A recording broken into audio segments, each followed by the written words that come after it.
ఓం శ్రీ రామచంద్ర పరబ్రహ్మణే నమః. భగవద్బంధువులందరకు హృదయపూర్వక నమస్కారాలు. ఓం శ్రీ రామచంద్ర పరబ్రహ్మణే నమః. ఆపదామపహర్తారం దాతారం సర్వసంపదాం లోకాభిరామం శ్రీరామం భూయో భూయో నమామ్యహం. ఓం శ్రీ రామచంద్ర పరబ్రహ్మణే నమః. శ్రీ వాల్మీకి రామాయణం 3వ కాండమైన అరణ్యకాండమునందలి 50వ సర్గయందలి గల 1వ శ్లోకం నుంచి 28వ శ్లోకం వరకు గల అన్ని శ్లోకముల యొక్క వచన భావసారాన్ని సీతను హరించవద్దు అని జటాయువు రావణునకు ఉపదేశించుట అనే కథగా విందాం. సీత చేసిన ఆర్తనాదము నిద్రపోతున్న జటాయువునకు వినిపించింది. అతను వెంటనే పరిశీలించి చూడగా అతనికి సీత, రావణుడు కనబడ్డారు. పిమ్మట పర్వత శిఖరం వంటి ఆకారం, తీక్షణమైన ముట్టే కల ఆ జటాయువు చెట్టు మీదనే ఉండి రావణునకు మంగళకరమైన మాటలు చెప్పింది. రావణ, నేను సనాతన ధర్మాన్ని పాటిస్తూ సత్యవ్రతాన్ని అవలంబించి ఉన్న మహాబలశాలి అయిన గృధ్ర రాజును. నా పేరు జటాయువు. దశరథ తనయుడు రాముడు సకల లోకములకు రాజు, మహేంద్ర వరుణుల వంటివాడు, లోకముల హితము కొరకై ప్రయత్నించేవాడు. నీవిప్పుడు అపహరిస్తున్న స్త్రీ సీత. ఆమె కీర్తిమంతురాలు, లోకములకు ప్రభువైన ఆ రాముని ధర్మపత్ని. ధర్మ మార్గమునందు ఉన్న రాజు పరభార్యలను స్పృశించవచ్చా?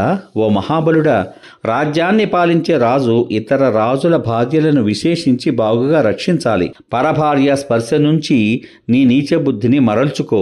బుద్ధిమంతుడు ఇతరులు నిందించే ఏ పని చేయకూడదు. తన భార్యను పరపురుష స్పర్శ నుంచి రక్షించుకున్నట్లు ఇతరుల భార్యలను కూడా రక్షించాలి. రావణ, అర్థాన్ని గూర్చి కానీ, కామాన్ని గూర్చి కానీ, ధర్మాన్ని గూర్చి కానీ సందేహం కలిగి ఆ సందేహం శాస్త్రముల ద్వారా నిర్ణయించుట సాధ్యం కానప్పుడు శిష్యులు ఆ విషయమునందు రాజునే అనుసరిస్తూ ఉంటారు. ధర్మానికి, కామానికి, ద్రవ్యాలకు కూడా రాజే ఉత్తమమైన నిధి. ధర్మమైన, పుణ్యమైన, పాపమైన వీటికి రాజే మూలం. రాక్షసరాజా, పాపాత్మలకు స్వర్గారోహణం చేయడానికి ఉపయోగించే విమానం లభించదు. అదేవిధంగా పాపస్వభావం కలవాడవు, చపలుడవు అయిన నీకు రాజ్యము లభించకూడదు. కానీ ఈ ఐశ్వర్యము, రాజ్యాధికారం ఏ విధంగా లభించింది? ఎవరిదైనా ఎట్టిదైనా సహజ స్వభావం మార్చుట చాలా కష్టం. దుష్టాత్ముల గృహాలలో పుణ్యము చాలా కాలం ఉండదు. పాప నివారకమైన పుణ్యం చేయజారకపోవడం చేత వారు స్వాభావికమైన పాప ప్రవృత్తినే చూపుతూ ఉంటారు అని భావం. మహాబలవంతుడు, ధర్మాత్ముడు అయిన రాముడు నీ దేశమునందు గాని, నీ పురమునందు గాని ఏ అపరాధం చేయలేదు కదా. అట్టి రాముని విషయంలో ఇప్పుడు నువ్వెందుకు ఇట్టి అపరాధాన్ని చేస్తున్నావు? శూర్పణఖను వెనకేసుకు వచ్చిన కరుణ్ణి రాముడు చంపినాడంటే దానిలో ఏ దోషమున్నదని నీవు అతని భార్యను అపహరిస్తున్నావు? యథార్థంగా చెప్పు. వెంటనే సీతను విడిచిపెట్టు. ఆ విధంగా కాకపోతే ఇంద్రుని వజ్రాయుధము వృత్రాసురుని కాల్చివేసినట్లు ఈమె అగ్నిగా మారిన తీక్షమైన నేత్రములతో దృష్టితో నిన్ను కాల్చివేయగలదు. కోరలలో విషం నిండి ఉన్న సర్పాన్ని చెంగును కట్టుకుని తెలుసుకోలేకపోతున్నావు. కంఠమునకు తగిలి ఉన్న యమపాసాన్ని నువ్వు చూసుకోవడం లేదు. ఏ బరువు మనిషిని కృంగదీస్తుందో అట్టి బరువునే మొయ్యాలి. ఏ అన్నము రోగం కలిగించకుండా జీర్ణం అవుతుందో అట్టి అన్నాన్ని తినాలి. ఏ పనులు చేయడం వల్ల ధర్మం కానీ, భూలోకంలో కీర్తి కానీ, యశస్సు కానీ కలగదో, దేనివల్ల శరీరమునకు ఖేదం కలుగుతుందో అట్టి పనిని ఎవడు చేస్తాడు? రావణ, నేను పుట్టి 60,000 సంవత్సరాలైంది. నేను నా తండ్రి నుండి, తాతల నుండి సంక్రమించిన రాజ్యాన్ని యథావిధిగా పాలిస్తున్నాను. నేను ముసలివాణ్ణి, నువ్వు యువకుడవు.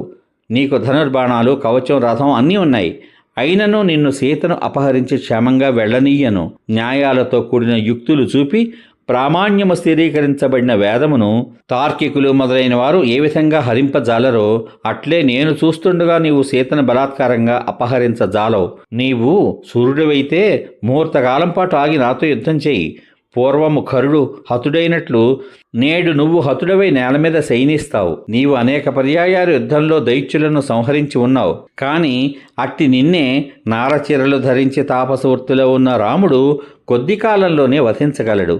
నేనేం చేయగలను? ఆ రాకుమారులిద్దరూ దూరంగా వెళ్ళిపోయారు. వారిని వెంటనే తీసుకుని రాలేను.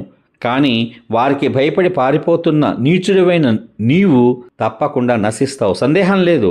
రాముని ప్రియురాలు, పట్టమహిషి అయిన ఈ సీతను నేను జీవించి ఉండగా తీసుకుని వెళ్ళజాలవు. మహాత్ముడైన రామునకు, దశరథునకు ప్రియమైన కార్యం నేను తప్పక నా ప్రాణాలు సమర్పించైనా సరే చెయ్యాలి. దశకంఠుడా, క్షణకాలం ఆగు. నీకు నా శక్తి కొద్దీ యుద్ధరూపమైన ఆతిథ్యాన్ని ఇస్తాను. తొడుము నుంచి పండు, పడగొట్టినట్లు నిన్ను నీ రథం నుంచి పడగొడతాను అని జటాయువు రావణునితో పలికాడు. సమాప్తం.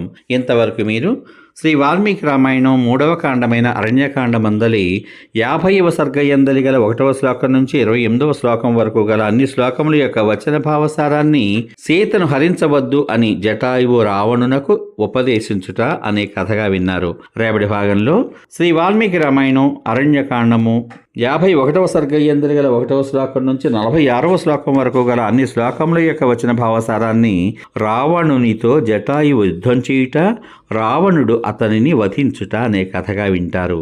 ఓం శ్రీ రామచంద్ర పరబ్రహ్మణే నమః. శ్రీరామ రామ రామేతి రమే రామే మనోరమే సహస్రనామ తత్తుల్యం రామనామ వరాననే. ఓం శ్రీ రామచంద్ర పరబ్రహ్మణే నమః. సర్వే జనా సుఖినో భవంతు. శుభమస్తు. స్వస్తి.